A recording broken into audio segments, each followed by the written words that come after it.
जिस दिन से पाकिस्तान ने अपने पालित पोषित आतंकियों द्वारा कश्मीर के पहलगाम में हमला कराया, उस दिन से ही पूरा देश उसके दिल में इन आतंकियों के खिलाफ नफरत की ज्वाला धधक रही है। जिस तरीके से हमला हुआ, निहत्थे लोगों का कत्ल हुआ, इंसानियत शर्मसार हुई। इससे पूरी दुनिया का दिल दहला। 28 नागरिक मारे गए, 2 विदेशी, 26 इंडियन। सब ये सोचकर, ये अरमान बनाकर घूमने गए थे कि एक नए सफ़र की शुरुआत, जिसमें कुछ की नई नई शादी हुई थी। उन्होंने सोचा कि हम अब नए सफ़र की शुरुआत करने वाले हैं, तो इसकी शुरुआत बहुत अच्छे तरीके से हो, एक सफ़र पे जाकर बाकायदा बड़े मजे हुए अंदाज में, अच्छी यादों के साथ नए सफ़र की शुरुआत हो। लेकिन उनको नहीं मालूम था कि काल के गाल में समाने वाले हैं जाहिल, वो दहशतगर्द, वो कायर, वो निकम्मे शैतान। उनका वहाँ बेसब्री से इंतज़ार कर रहे हैं। शायद उनकी आखिरी यात्रा होगी, उनको नहीं मालूम था। बड़े आराम से अपने फैमिली के साथ घूम रहे थे कश्मीर की वादियों का, ख़ास तौर से पहलगाम के उस इलाके का जहाँ पर यह कत्लेआम हुआ। इसको इंडिया का स्विट्ज़रलैंड कहा जाता है। इतनी खूबसूरत जगह। चूँकि मैं खुद इंडियन आर्मी में रहा हूँ, मैंने आर्मी में रहकर, कश्मीर में रहकर स्पेशल जो ऑपरेशंस ग्रुप है उसमें रहा हूँ, राष्ट्रीय राइफल में रहा हूँ, तो मैं इस इलाके में रहा हूँ। मैंने खुद देखा है कितना खूबसूरत इलाका है। देश दुनिया के तमाम जो पर्यटक वहाँ घूमने आते हैं।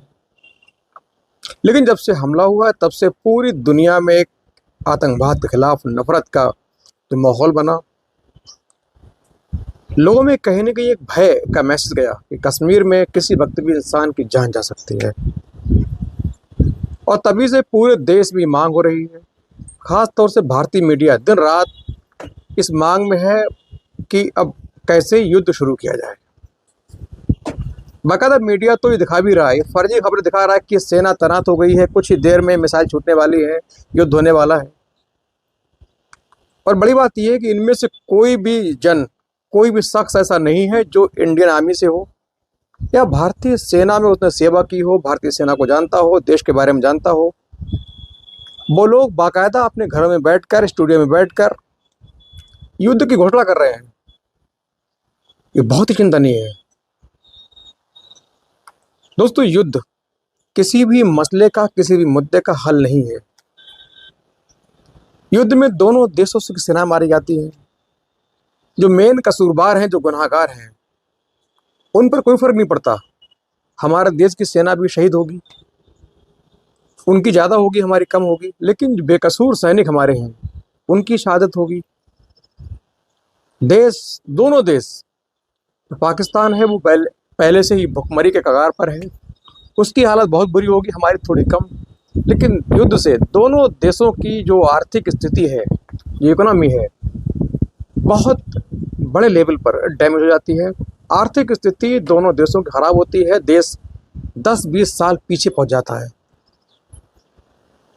जब युद्ध किसी मसले का हल है ही नहीं, क्योंकि मैं सेना से हूँ, मैं सेना के बारे में, युद्ध के बारे में, और युद्ध किन परिस्थितियों में लड़ना जरूरी है, किन हालात में युद्ध की जो डिक्लेरेशन है, यानी जो घोषणा है होती है, उनसे मैं अच्छी तरीके से वाकिफ हूँ। तो दोस्तों, मैंने कहा युद्ध किसी मसले का हल नहीं है। मसला तो ये है कि किसी तरह से पूरे पाकिस्तान को, ये जो घटना घटी है आतंकवाद के खिलाफ, किस तरह से भारत लड़ाई झेल रहा है, पाकिस्तान कैसे अपने सभी, चाहे वो हिजबुल मुजाहिदीन HM हो, चाहे लश्कर तोयबा हो, चाहे TRF जिसने पहलगाम में इस नापाक कायराना हरकत को अंजाम दिया, द रेजिस्टेंस फ्रंट, ये लश्कर तोयबा का ही छोटा सा मॉडल है।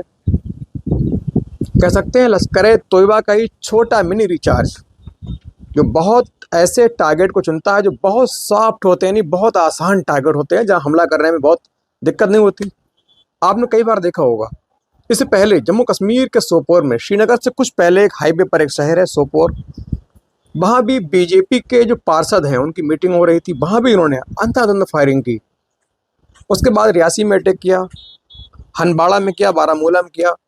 तमाम इनके जो ट्रैक देखें तो ये जानेंगे कि बहुत सॉफ्ट आसान से टारगेट चुनते हैं और अपनी जो कुकर्म है, जघन्य वारदात को अंजाम देकर वहाँ से मौके से फरार हो जाते हैं।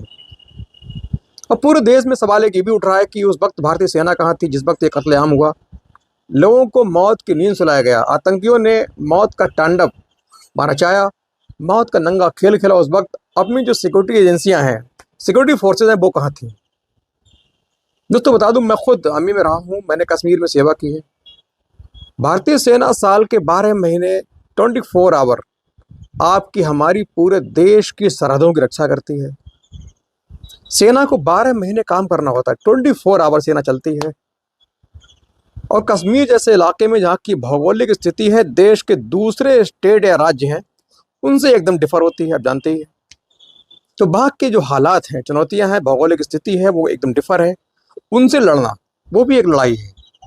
बर्फ़ के मौसम से लड़ना ये भी एक लड़ाई। वहाँ के जो चैलेंजेस हैं उनसे लड़ना वो भी एक लड़ाई। इंटरनल जो वहाँ के मिलिटेंट के जो हाइड आउट हैं, इलाके हैं, जो एक्टिविटीज़ हैं उनसे लड़ना वो भी एक लड़ाई। यानी सेना के लिए वह कदम कदम पर एक चैलेंज होता है, चुनौती होती है, लड़ाई होती है। और चूंकि आतंकियों को कुछ पल में ही हमला करना होता है, सेना हालांकि एक जगह से दूसरी जगह मूवमेंट करती रहती है, जिससे इंसान को ये लगे, दहशतगर्दों को ये लगे कि सेना किसी वक्त भी कहीं पहुंच सकती है। ये एक मैसेज देने के लिए सेना हर वक्त मूवमेंट में रहती है। तो कहीं कहीं सेना कुछ पल के लिए हट जाती है, नहीं रह पाती है। इसी का ये आतंकी फ़ायदा उठाते हैं। चूँकि पहले से इनका एक आदमी वहाँ रेकी करता है, सेना की पूरी मूवमेंट है उस पर, उसको वॉच करता है, उसको देखता है, उसकी पल पल की अपडेट अपने जो आतंकी सरगना है उनको देता है। यही वजह है कि सेना वहाँ नहीं पहुँच सकी। हालांकि सेना वहाँ पहुँचती है, लेकिन उस वक्त सेना वहाँ नहीं थी। इसी का फ़ायदा इन आतंकियों ने उठाया। अब दोस्तों बात करते हैं युद्ध की। इस वक्त नेशनल चैनल तमाम दिन रात जद्दोजहद कर रहे हैं, उठापटक कर रहे हैं। इवन यहाँ तक कि वो लड़ाई के हालात पैदा कर चुके हैं बॉर्डर पर। उनकी तरफ से उनकी बात मानी जाए तो सेना लग चुकी है, मिसाइल बस छूटने वाली है। ऐसे हालात में देश कहाँ जाएगा, ये अंदाज़ा है। होना तो ये चाहिए कि पूरे देश को एकजुट होकर इस वक्त तमाम राजनीतिक पार्टियां अपने अपने राजनीतिक जो उनका दायरा है उससे बाहर आकर, क्योंकि नेशन फर्स्ट, राष्ट्र पहले, सारी पार्टियां सरकार के साथ खड़ी हों और सरकार पूरे विश्व समुदाय से ये रिक्वेस्ट करे कि पाकिस्तान को दी जाने वाली जो आर्थिक सहायता है, क्योंकि पाकिस्तान में अपने आप में क्या है, जो तमाम उसकी चीज़ें हैं, पेट्रोल, डीजल, खाने की बहुत सारे आइटम, वो पूरी दुनिया से वो इंपोर्ट करता है।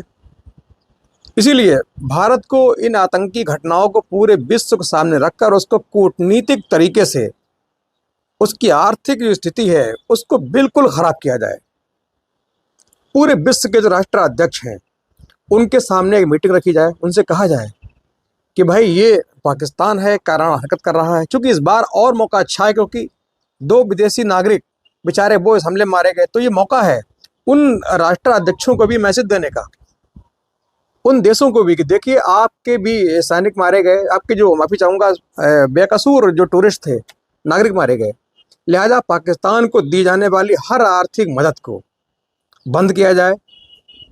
और दोस्तों ये एक ऐसा कदम होगा जिससे पाकिस्तान में खलबली मच जाएगी। बिना युद्ध लड़े ही, युद्ध से भी भयावह हालात, युद्ध से भी भयंकर, वार से भी खतरनाक हालात पाकिस्तान के अंदर पनप जाएंगे। और सच्चे मानों में यही एक श्रद्धांजलि होगी उन हमारे नागरिकों को जो बेकसूर निहत्थे नागरिक हमारे कश्मीर में नरसंहार का शिकार हुए। पाकिस्तान एकदम बर्बाद होगा, विश्व से उसको मदद नहीं मिलेगी, दुनिया उस पर कंट्रोल करेगी, उसको दी जाने वाली चीज़ें हैं उनमें कटौती करेगी। तो निश्चित तौर पर पाकिस्तान बिलबिलाएगा, इतना रोएगा कि उसके आंसू खत्म हो जाएंगे। युद्ध होने से कोई फर्क नहीं पड़ने वाला है। युद्ध से यह है कि देश दोनों को नुकसान है, हमको भी उसको भी। देश के बेकसूर जो सैनिक हैं वो शहीद होंगे, कितनी जो बहन बेटियां हैं वो विधवा होंगी, कितने बच्चे यतीम होंगे। अंदाज़ा है आपको। इस स्टूडियो में बैठकर दिन रात युद्ध युद्ध युद्ध करवा रहे हो, युद्ध के हालात पैदा करवाना अरे क्या आपको लड़ना है युद्ध? आपको नहीं लड़ना ना, सेना को लड़ना है। ये सेना का तरीका है। सेना के अध्यक्ष हैं जो आर्मी चीफ हैं, उनका सरकार के डिफेंस एक्सपर्ट हैं, उनके साथ बातचीत होती है। उनको तय करना होता है किन हालात में युद्ध लड़ना होता है। युद्ध कोई गुड्डा गड़िया का या स्टूडियो में बैठकर ये जो गेस्ट बैठते हैं फिर हिंदू मुस्लिम के नाम पे वहां लड़ाई होती है स्टूडियो में, एक गंदा खेल चलता है, इसका नाम युद्ध नहीं है। युद्ध दो सेनाओं के अस्तित्व, उनकी अस्मिता, उनके सम्मान, उनकी आर्थिक स्थिति, उनकी इकोनॉमी, उससे जुड़ा मुद्दा होता है जो बहुत ही हाइपर सेंसिटिव होता है। इसीलिए युद्ध करने से बचिए। आप नेशनल मीडिया में बैठकर देश को किस राह पर ले जाना चाह रहे हैं? आपको युद्ध का मतलब मालूम है? आपको मालूम है युद्ध में कितनी नफरी होती है? युद्ध किस प्रकार लड़ा जाता है? और युद्ध के जो भयावह नतीजे होते हैं वो क्या है आपको मालूम है? जिसके तौर पर आपको कुछ नहीं मालूम। दोस्तों, वीडियो बनाने का मतलब ये है कि देश में इस वक्त मुश्किल है। पाकिस्तान के खिलाफ पूरे विश्व समुदाय को हमारी सरकार द्वारा, हमारे विपक्ष द्वारा, पूरे देश दुनिया में ये एक माहौल बनाया जाए, एक मसौदा तैयार किया जाए कि पाकिस्तान को जो दुनिया से मदद मिलती है, उसको रसद मिलता है, राशन मिलता है, सामान मिलते हैं, आइटम मिलता है, लोन मिलता है, कर्ज मिलता है, तेल डीजल मिलता है, उस पर भारी मात्रा में कटौती हो, उस मदद पर रोक लगाई जाए। इससे पाकिस्तान अपने आप तिल मिला के रोएगा, गिड़गड़ाएगा। उसकी हालत वैसी होगी जैसे एक पिंजड़े के अंदर तोते की। जिसके तौर पर ये जो हमला है, हम सबके ऊपर हमला है, हम सबकी अस्मिता, अस्तित्व, सबकी इज्जत सम्मान पर हमला है, सबकी सुरक्षा पर हमला है।